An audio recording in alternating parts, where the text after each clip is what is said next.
Firearm and ammunition found, security officer arrested.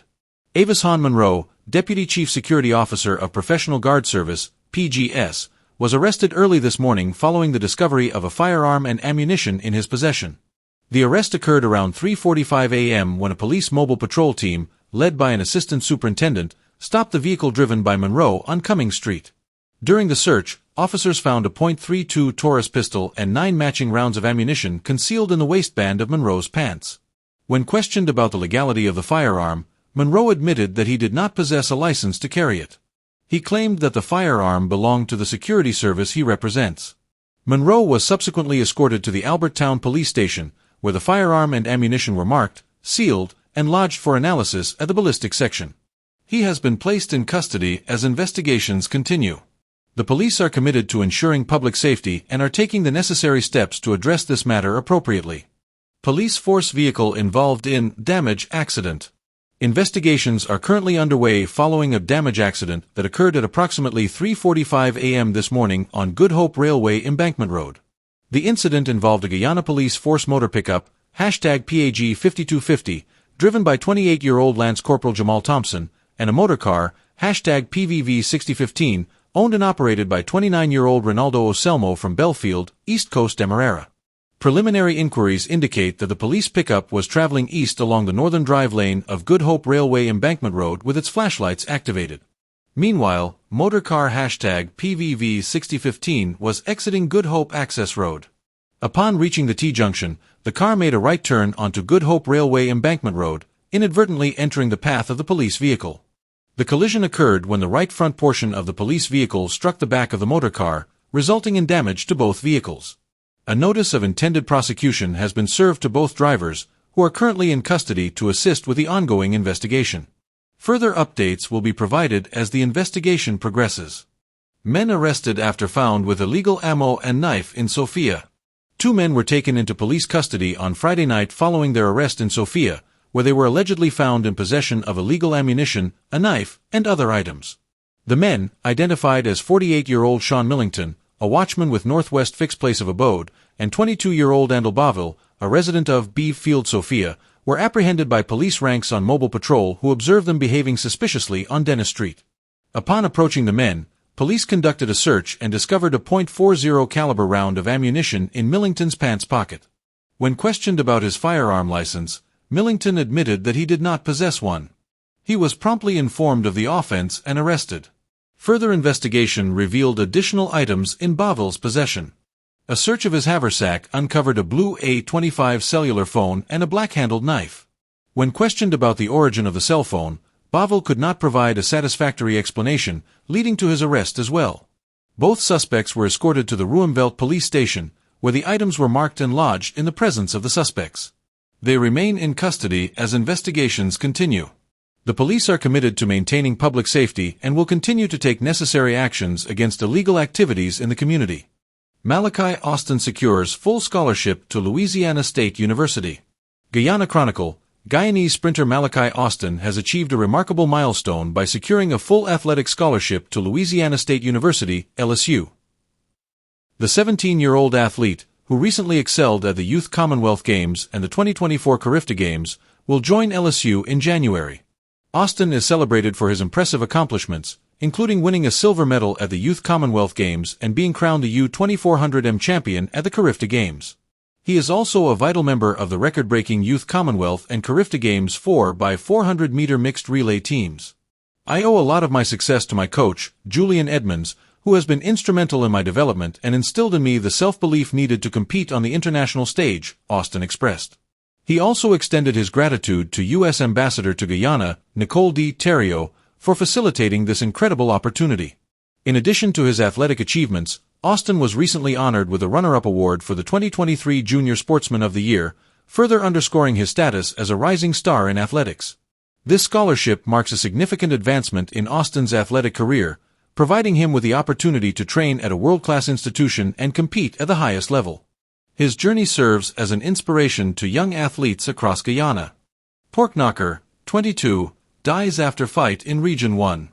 Newsroom, Jabez Jaswell Williams, a 22-year-old porkknocker from Mabaruma, was allegedly murdered following an altercation on Friday. The incident has led to the arrest of 25-year-old Caldal Conyers, who is implicated in Williams' death. According to reports from police headquarters, the altercation occurred at a mining camp in the Nasano Backdam, Northwest District. Officers engaged Conyers at the camp, which is owned by Pernell Hudson, after being informed of the incident.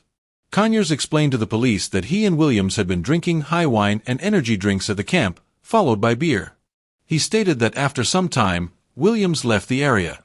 Conyers reported that around 9 p.m., he discovered his clothes near the campground and found Williams unclothed. An argument ensued between the two men.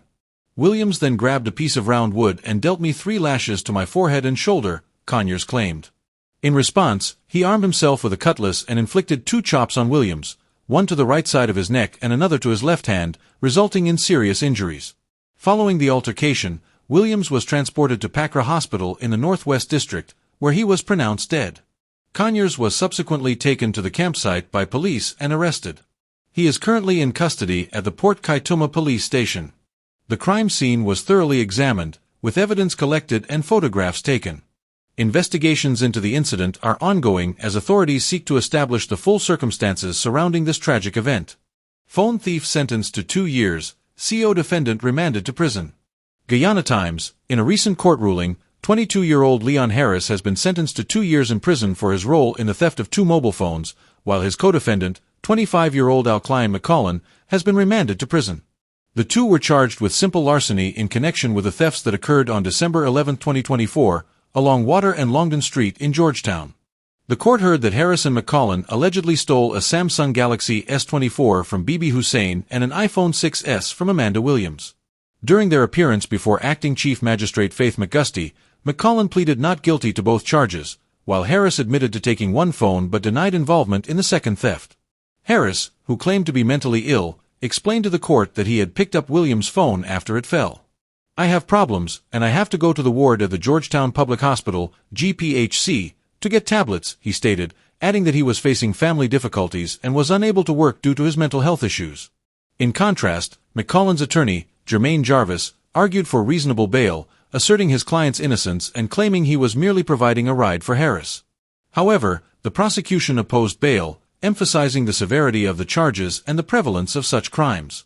The prosecution presented evidence, including CCTV footage, indicating that Harris snatched Hussein's phone and subsequently took Williams' phone at the 44 Route bus park, where McCollin was allegedly waiting for him. The victim, Williams, testified that she felt someone pulling her phone from her hand and saw Harris fleeing with it. Ultimately, Magistrate McGusty remanded McCollin to prison while sentencing Harris to 2 years behind bars for his offenses. Court reduces bail from $20 million to $5.1 million for woman facing 68 fraud charges. Guyana Times, Omika Primo, owner of Primo's Imports and Taxi Service, had her bail reduced from $20.4 million to $5.1 million on Friday by Chief Magistrate Faith McGusty. This decision came during her latest appearance at the Georgetown Magistrates Courts, where she faces 68 fraud charges.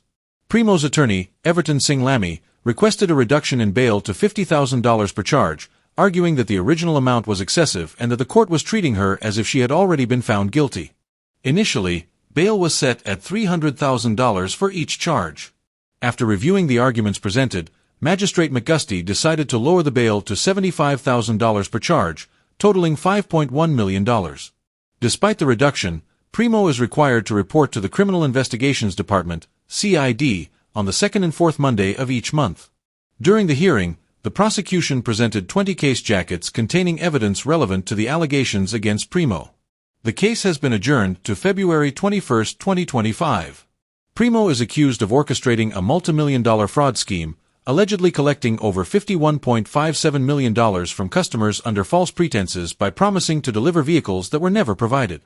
The victims, who span regions 3, 4, 5, 6, and 10, reported that Primo changed her phone number, business location, and even rebranded her company in an attempt to evade detection. Some victims have also alleged intimidation. The CID's anti-fraud unit continues to investigate the case and believes the scale of the alleged fraud may be larger than initially thought, encouraging any additional victims to come forward.